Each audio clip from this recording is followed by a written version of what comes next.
আপনার imo account দিয়ে যখন আপনি কাউকে ফোন দিতে যাচ্ছেন, ফোন দেওয়ার সাথে সাথে যদি দেখেন এই রকম একটা পপ আপ শো করতেছে, তাহলে আজকের এই ভিডিওটি আপনার জন্য।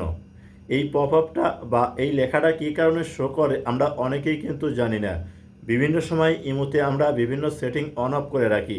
এখন কোন সেটিং অন অফ করার কারণে আমাদের ইমোতে এই সমস্যাটা হয়েছে, এই পরবর্তীতে কিন্তু খুঁজে বের করতে পারি না।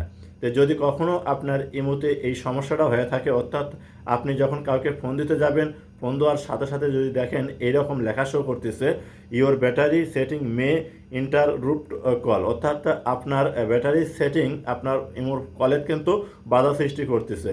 তো এই সমস্যাটা কীভাবে সমাধান করবেন আমার মোবাইল স্ক্রিনটা লক্ষ্য করুন, আমি আপনাদেরকে দেখিয়ে দিচ্ছি। ভিডিওটা দেখে যদি আপনার ভালো লাগে অবশ্যই সাথে থাকবেন।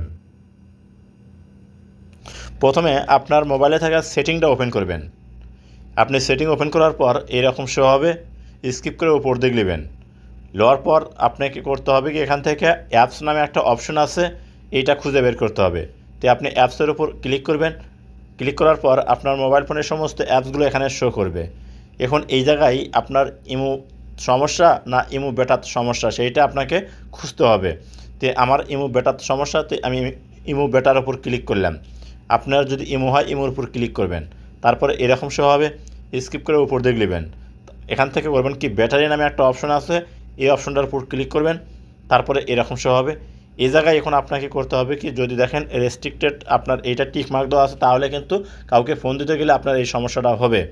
আপনাকে করতে হবে কিন্তু অপটোমাইজ এই অপশনটার উপর ক্লিক করতে হবে। তো টিক মার্কটা এখানে 2 নম্বর অপশন যেটা সেটা দিবেন, বাস আপনার কাজ শেষ। এরপর থেকে আপনি চলে আসবেন হচ্ছে আপনার ইমোতে। তো আমি আপনাদেরকে দেখাচ্ছি কল দিয়ে। তো আমি দেখুন এখানে একজনের কল দিলাম, কল দেওয়ার পর কিন্তু আগের যে সমস্যাটা শো করতেছিল সেটা কিন্তু আর নাই। তো ভিডিওটা দেখে ভালো লাগলে অবশ্যই সাথে থাকবেন।